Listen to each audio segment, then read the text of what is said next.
ಬರಕ್ಕೆ ಕೇರಳದಲ್ಲಿ ಹಡಗು ಮುಳುಗಡೆಯಾಗಿದೆ. ಕೇರಳದ ಕರಾವಳಿಯಲ್ಲಿ ಲೈಬೀರಿಯಾ ಹಡಗು ಮುಳುಗಿ ಹೋಗ್ಬಿಟ್ಟಿದೆ. ಮುಳುಗಡೆಯಾಗಿದ್ದ ಎಲ್ಲ 24 ಸಿಬ್ಬಂದಿಗಳನ್ನು ರಕ್ಷಣೆ ಮಾಡಿದ್ದಾರೆ. ಭಾರತೀಯ ಕರಾವಳಿ ಪಡೆಯಿಂದ 21 ಸಿಬ್ಬಂದಿಗಳನ್ನು ರಕ್ಷಣೆ ಮಾಡಿದ್ದಾರೆ. ಉಳಿದ 3 INS ಸುಜಾತ ರಕ್ಷಣೆ ಮಾಡಿದೆ.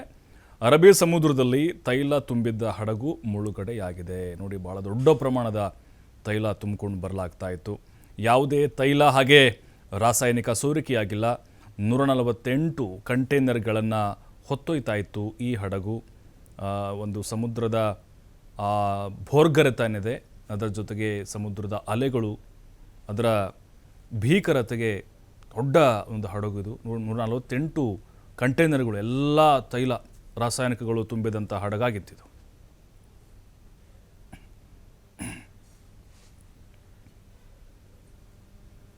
ದೆಹಲಿಯಲ್ಲಿ ಭಾರೀ ಮಳೆ ಆಗ್ತಾ ಇದೆ. ಕೆರೆಯಂತಾಗಿದೆ ರಸ್ತೆಗಳು. ಹಲವೆಡೆ ರಸ್ತೆಗಳು ಜಲಾವೃತವಾಗಿ ಸಂಚಾರ ಅಸ್ತವ್ಯಸ್ತವಾಗಿದೆ.